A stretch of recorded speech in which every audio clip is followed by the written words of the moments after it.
This episode is adapted from a clinician-written article on Mentalyc and brought to life in audio for therapists who prefer listening on the go. I love that. Perfect for that drive between the office and home, or, the walk from the living room to the kitchen. Exactly. The commute has definitely changed. This particular piece was written by Angela M. Dole, a psychotherapist, and we're just really excited to feature her perspective here. Wonderful. It's always so grounding to hear from clinicians who are right there in the work with us. It really is. And just for some context, since this comes from the team at Mentalyc, it helps to know it's a platform designed to make our clinical documentation a whole lot more manageable. Which is a topic we could probably spend 3 hours on by itself. No kidding. But today, we're diving into something that so many of us got thrown into fast: online group therapy. Do you remember that feeling back in early 2020? That sudden, almost overnight shift where it was like, okay, everything is virtual now. Everything. Oh, I remember it vividly. It was this mix of sheer panic and, oddly, a little bit of adrenaline. For individual sessions, it was one thing. We could kind of figure that out. But group, I just remember thinking, how on earth do you hold space for 8 people, all in their own little boxes on a screen, and maintain any sense of cohesion or safety? Yes, that's the word, cohesion. How do you build that therapeutic container when everyone's container is their own bedroom or their car or a closet trying to find privacy? The first, most immediate hurdle was just the tech. What platform do we even use? Right. And in the beginning, it was just survival mode. It was, does it have video? Can people log in? Great, let's go. We were all using Zoom or Google Meet, just trying to keep our groups from dissolving entirely. The security conversation definitely came a little later for some. And that's such a crucial point. We moved so fast out of necessity, but then came that slow, dawning realization of, wait a minute, HIPAA, the Health Insurance Portability and Accountability Act. It's not just a suggestion, it's a legal and ethical mandate. And it felt like we were all suddenly in this high-stakes IT security course we never signed up for. A high-stakes IT course is the perfect way to put it, because it's not just about us. It's about protecting our clients' most sensitive, protected health information, their PHI. In a group setting, that's magnified. You have multiple people sharing intensely personal stories. A breach doesn't just affect one person, it affects the entire group. Exactly, and the consequences are real. We're talking about serious fines, legal trouble, but even beyond that, it's about the trust. How can a client feel safe enough to be vulnerable about their trauma or their deepest anxieties if they're worried that the platform we're using might be harvesting their data or isn't secure from hackers? You can't. It's that simple. Trust is the bedrock of therapy, and in group, it's a communal trust. If that foundation is shaky because the tech is questionable, the whole therapeutic process is compromised. I remember a colleague telling me they were using a free version of some platform and ads started popping up. Can you imagine? An ad for a car dealership in the middle of someone sharing about a devastating loss. Oh my gosh, no! That's a perfect example of how a non-compliant platform can just shatter the therapeutic space. It's not just about data breaches in the cyber attack sense. It's about third-party intrusion, period. It breaks confidentiality. It undermines our professional standing. It absolutely does. And that's why making a conscious choice to use a HIPAA-compliant platform is non-negotiable. It's not a nice-to-have. Whether it's Doxy.me or a practice management system with telehealth built in like Simple Practice or Theranest, using a tool that is built for this work is step one. And it's about our own peace of mind, too, isn't it? As clinicians, we're holding so much. To be able to log in and know, okay, this container is secure, this part is handled, it frees up so much cognitive and emotional energy to actually be present with our clients instead of worrying about the tech. Oh, completely. It's one less thing to carry. And we have to be transparent with our clients about it, putting it in the informed consent, saying, here's the platform we use, here are its security features, your privacy is my top priority. That act alone starts building the trust before the first person even speaks. I love that. It's modeling the safety from the very beginning. Okay, so let's say we've done that. We've chosen our secure HIPAA-compliant platform. We've sent out the links. Everyone logs in.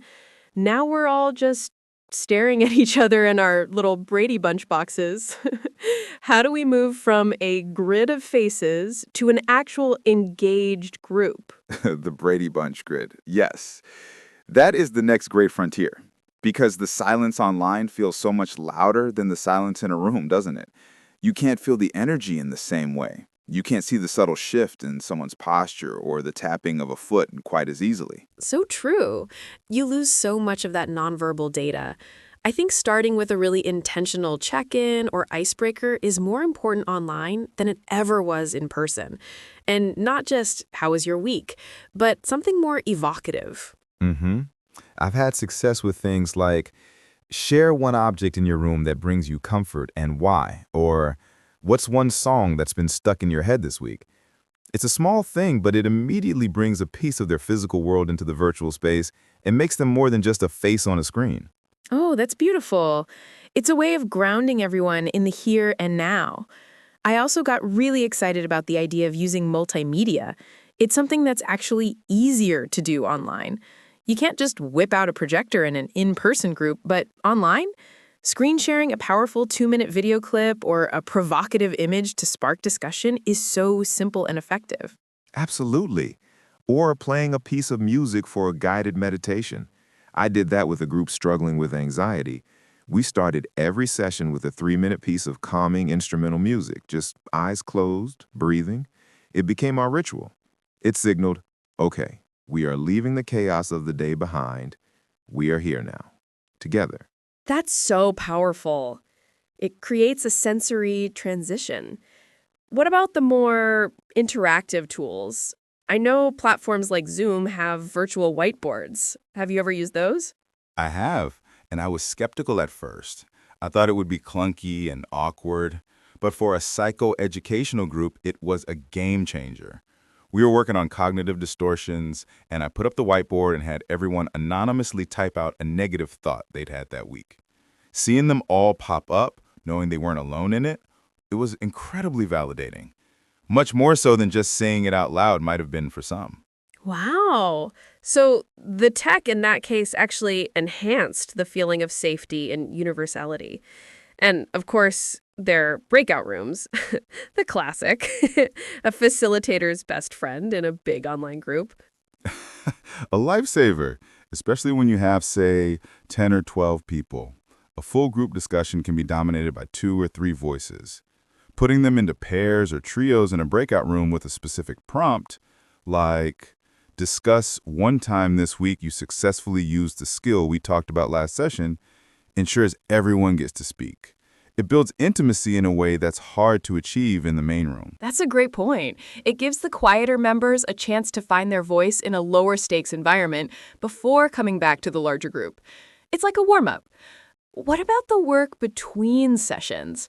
I found that encouraging digital journaling or creative writing prompts can be really powerful for online groups. Yes, because it keeps the connection to the group alive during the week. It's not just this 1 hour they plug into and then forget. Giving them a shared prompt, maybe in a secure group chat or just for their own reflection, and then starting the next session by inviting people to share from their writing, it deepens the work exponentially. It's a bridge from one session to the next. It really is. It also gives them a tangible thing to hold on to. The screen time can feel so ephemeral, you know? But having their own writing, their own art, makes the process feel more concrete. Quick pause.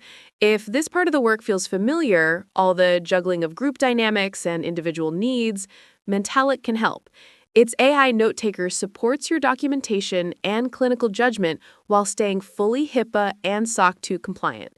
You can explore it at Mentalyc.com. A much-needed plug for a much-needed support. It fits right in. Because speaking of juggling, the documentation for group therapy is, well, it's a beast. A beast is a gentle way of putting it. You're trying to capture the overarching theme of the session, the group dynamics, key interventions you made, and track each individual member's progress and participation. It's like writing 10 different notes at once. Exactly. And your brain is already fried from an hour of intense tracking on screen. You're managing the tech, the time, the personalities, the therapeutic content, and then you have to sit down and somehow synthesize all of that into coherent, compliant notes. It's exhausting. This is honestly where I've found tools like Mentalyc to be such a lifesaver. The idea of automated notes isn't about replacing our clinical thought, not at all. For me, it's about capturing the raw data of the session accurately so I don't have to hold it all in my head. It creates the summary, the key themes, and then I can go in and apply my clinical lens, add my insights, and focus on the why instead of the what was said. That's the key distinction. It's a support, not a replacement. It's like having a perfect set of minutes from a meeting. You still have to decide what was important and what the action items are. I saw they even have a feature now that lets you transfer your notes to your EHR with a single click. No more copy pasting. Are you serious? That sounds like a small thing, but it's huge. The amount of time I spend formatting notes to fit my EHR, the little errors that can creep in when you're copying and pasting at the end of a long day, to eliminate that, that's incredible. It's about reducing that administrative friction. All those little tasks add up and steal time and energy away from the actual clinical work, the reflection, the treatment planning. Anything that helps us maintain that golden thread from session to session without the headache is a win. It's about working smarter, not harder. Working smarter, not harder. I think that's the mantra for the modern therapist. Let's shift back to the room, though, the virtual room. We've talked about engagement, but what about managing the more challenging group dynamics that inevitably come up online? The person who monopolizes the conversation, or on the flip side, the person who turns their camera off and you have no idea if they're even there. It's tricky. I think establishing really clear expectations and group agreements in session 1 is even more critical online. What kind of agreements have you found helpful? Things like, we agree to keep our cameras on unless there's an emergency to signal we are present and engaged, or we agree to find a private, confidential space for our sessions, free from distractions. And also naming the dynamic. I'm noticing we're hearing from a few voices a lot today. I want to create some space and gently invite anyone who hasn't spoken to share, if you feel comfortable. Gently inviting. That's so important. It's not a command. But what about those distractions you mentioned? The cat walking across the keyboard, the kids bursting in. It happens. How do you handle that with both grace and boundary? With empathy, first and foremost. Life is messy, and we're seeing that firsthand. So it starts with, I see you have a lot going on in your environment right now. Is this a good moment, or do you need to take a minute? But if it becomes a pattern, it requires a private conversation. For the group to be a safe and focused space for everyone, we really need to find a way to secure that hour for yourself. Let's brainstorm how we can make that happen. It's a balance of validating the reality of their situation while upholding the integrity of the group container. It's not easy, but despite all these challenges, and there are many, there are also profound benefits to online group therapy, aren't there? Oh, absolutely. Profound. Accessibility is the number one. I've had clients in my groups who live in rural areas and would have to drive 2 hours for an in-person session. Clients with chronic illness or mobility issues who couldn't leave their homes. Single parents who can log in after their kids are asleep. Online group therapy has opened the door for people who were previously completely shut out from this kind of support. That gives me chills. It's a radical expansion of care. It democratizes access to mental health support in a way we've never seen before. And for some clients, the screen can actually provide a sense of safety. For someone with social anxiety, for example, being in their own home might allow them to share things they'd be too intimidated to say in a physical room full of people. That's so true. The perceived distance can be a buffer that paradoxically leads to greater intimacy. It's not a lesser version of in-person therapy. It's its own unique modality with its own unique challenges and its own unique powerful benefits. We just have to learn to facilitate it with skill and intention. So, as we start to wrap up, if you could give a therapist who is just starting their first online group one piece of advice, one practical takeaway, what would it be?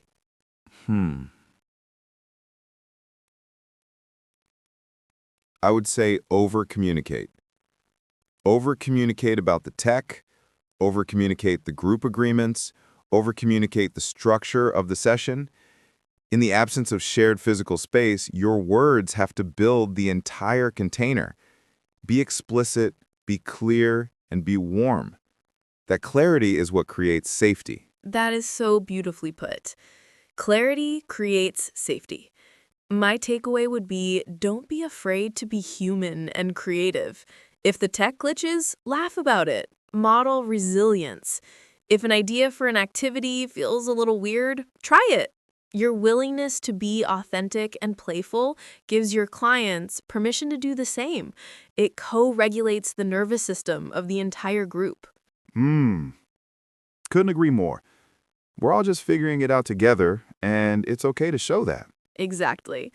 And if you want support in tracking all those individual threads and group dynamics in your notes, the AI note taker in Mentalyc can really help you reflect on your sessions without adding hours to your admin work. More time for the humans, less for the paperwork. That's always the goal. Always the goal. Well, this was fantastic. Thank you so much for this conversation. Thank you. It was a pleasure to connect.